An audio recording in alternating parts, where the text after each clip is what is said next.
কবর বলতে বুঝায় মানুষ আমরা মনে করি আশেপাশে, বাড়ির আশেপাশে 3.5 হাত গর্ত করে যেখানে লাশ রাখা হয় সেখানে মনে করি কবর। নারে বাজান না, কবর বলতে বুঝায় মানুষের মৃত্যুর পর থেকে শুরু করে কিয়ামত পর্যন্ত জগৎটাকে বলা হয় কবরের জগৎ। সুতরাং বাবারা আমার, আমরা যারা আগুনে পুড়ে মারা যায়, যারা পানিতে ডুবে মারা যায়, যারা হাঙ্গর কুমিরে খেয়ে ফেলে, তাদের কবর কোথায়? ইয়া দ্বারা মুসলমান শুনে নেন, আমার আল্লাহ তোমাকে বানাইতে সময় লাগবে না, হুকুম দিলে হয়ে যাবা। সুতরাং মৃত্যুর পর থেকে শুরু করে কিয়ামত পর্যন্ত জগৎটাকে বলা হয় কবর।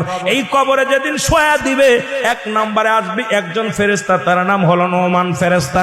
মুসলমান শুনে নেন, আমরা জানি কবরে শোয়ানো পরমান কান্নেকির আসবে। এই ভাইরা আমার, মান কান্নেকির আসার আগে নোমান ফেরেশতা আসবে, কবরে ঢুকে যাবে। সব মুসলমান ডাকতে বলবে, ভাই ওঠো, তোমার ভিতরে রূহটা দেয়া হলো।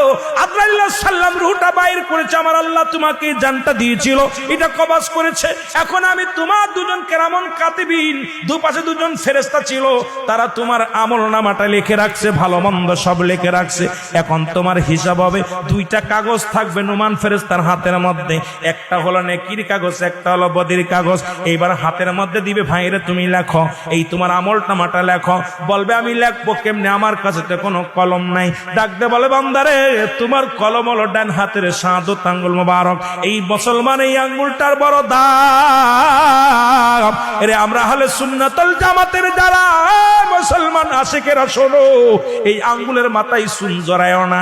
এই আঙ্গুল দিয়ে আমার নবী চন্ডকে দিয়ে খণ্ডিত করেছে, এই আঙ্গুলের বড় দাম। এই কবরের ভিতরে তোমার আমলনামাটা তোমার এই আঙ্গুল দিয়া লেখা লাগবে। বাবার এই আঙ্গুলটার মর্যাদা তোমরা রক্ষা করবা, জোরে জোরে চিল্লায় বলো ঠিক কিনা। এবার ফেরেশতা ডাকতে, নোমান ফেরেশতা ডাকতে বলবে, এ বান্দা, এই ডান হাতের শাহাদাত আঙ্গুল মুবারক হলো তোমার কলম। বান্দা বলবে, আমি কলম পাইলাম, কালি তো নাই। বলবে, কালি তোমার মুখের থুতু মুবারক, জোরে বল আল্লাহু আকবার।